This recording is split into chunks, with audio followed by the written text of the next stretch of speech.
حياكم الله في حلقة جديدة من المساء الرياضي. نرحب في ضيوف هذا المساء وكل مساء والبداية مع صابر الغراوي. نقول لك مبروك خطوة بخطوة مصر إلى دور ربع النهائي. الله يبارك فيك يا مشاري، مساء الخير عليك وعلى كل الأصدقاء الأعزاء وعلى مشاهدينك الكرام. الحمد لله خطوة مهمة جدا، نجحنا في تحقيق الهدف الأهم من المباراة وهو العبور إلى الدور ربع النهائي. بطبيعة الحال القادم أصعب جدا جدا جدا. نفرح النهاردة وبكرة إن شاء الله نفتح ملف آخر، ملف تصحيح بعض الأخطاء اللي شاهدناها في المباراة. إنما اليوم يستحقون كل عبارات الشكر اللاعبين والجهاز الفني وحتى الجماهير التي تكبدت عناء السفر إلى مدينة أغادير، سواء من المدن المغربية أو من أوروبا أو حتى من مصر. كلهم يستحقون كل عبارات الشكر. مبروك للشعب المصري، مبروك للجمهور، مبروك للاعبين وللجهاز الفني، وننتظر منهم المزيد إن شاء الله فيما هو قادم. مبروك لنا جميعا في تأهل منتخب مغربي جديد. حسام الدين أحمد، أهلا وسهلا. أهلا وسهلا. لأن نظراتك لصابر وابتسامتك فرضت علي، لكن سنعود لبدر وفتحي. صابر لم يكن يثق على المدرب، ولكن حاليا أظن أنه لديه ثقة أمام مدرب حسام حسن. نعم، هو لم تكن هناك ثقة لصابر. صابر أنت لا تنسى، أنت لا كان خائف جدا، كان خائفا. واليوم أظن أنها حاليا سعيد وهو أيضا هادئ يوافق مع حسام حسن. كلام منطقي. وأنت كنت واثق في مصر؟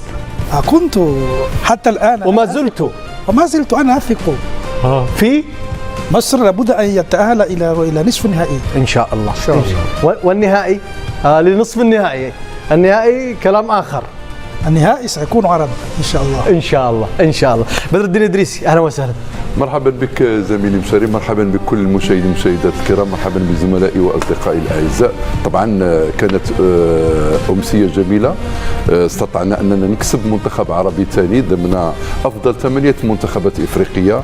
منتخب وإن كان على غرار المنتخب المغربي عذبنا قليلا ليصل الى الهدف، لكن في النهايه ما يحتفظ به هو ان الغايه تحققت، والغايه كانت هي ان يصل منتخب مصر الى الدور الربع النهائي، وها هو قد وصل، في انتظار أن يصل منتخب عربي ثالث اللي هو الجزائر في مواجهة الغد أمام فهود الكونغو. وأنت عودتنا مع كل منتخب عربي يعني لا اليوم متروك. صح يا صابر؟ صح يا صابر؟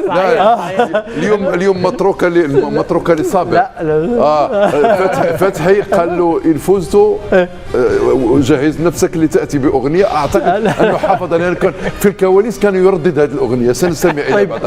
نسمعها منك. سنستمع إلى بعض. أنت تبدأ معايا لأن درجة الحنجرة ما شاء الله تبارك الله. لا، غير اللي قلناش مصر التي في خاطري، هذه كلنا بنعرفها. أيوة. أو مصر تتحدث عن نفسها، هذا كلنا نعرف. لا بدي يجيب لنا من محمد عبد الوهاب أو أم كلثوم، يعني أراك عصي الدم. طيب أنت عطى الكلمات وهو اللي يلا يا صابر رحب الأول. يا نرحب وخليك ترحب. فتح المولد، أهلا وسهلا، مساء الخير. أهلا يا مشاري صديقي حبيبي، أهلا بالأحباب والأصحاب، أهلا بالسادة المشاهدين والمشاهدات.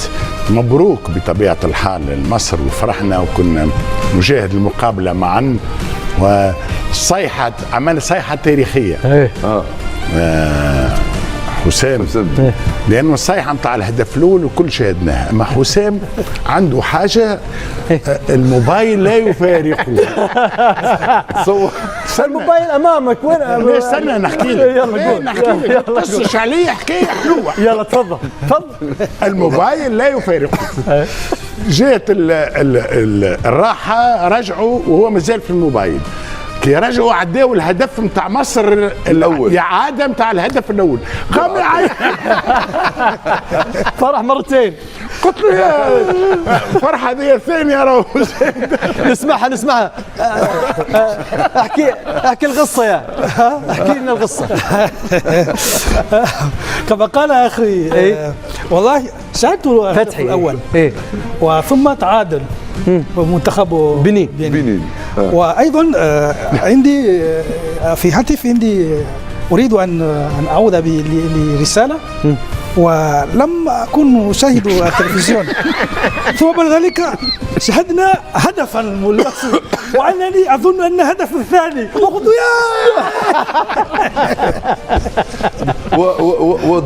وضبط متلبسا. من فتحي من موجود انا وياه وانت بدر موجود ولكن معنا عصام الشوالي. لا لكن هذا عنوان الست. فرحه مؤجله. بالله الدخله نحب نلاحظ شيء. سأتحدث في كلمة عن حنباع المجبري مش اللاعب. حنباع المجبري عمل تصريح مساندة كبيرة من الجمهور التونسي، ولكن فما ناس ما عجبهمش تصريح حنباع المجبري. إذا ما فماش إجماع. من اللي باش نقولوا توا عليه إجماع. تعرفوا شو عمل حنباع المجبري وعائلته؟ تبرعوا بعمارة كاملة لقراء أطفال تونس للسويس قيمتها مليار من المليمات، تحتوي على 3 منازل لإيواء 15 طفل من فاقدي السند. ان شاء الله هذه الإنسانية متاع حنباع المجبري عليها إجماع. معنى اختلفوا عن تصريحاته كلاعب، ولكن حنباع المجبري كإنسان يستحق الإجماع والإشادة. شكرا حنباع المجبري.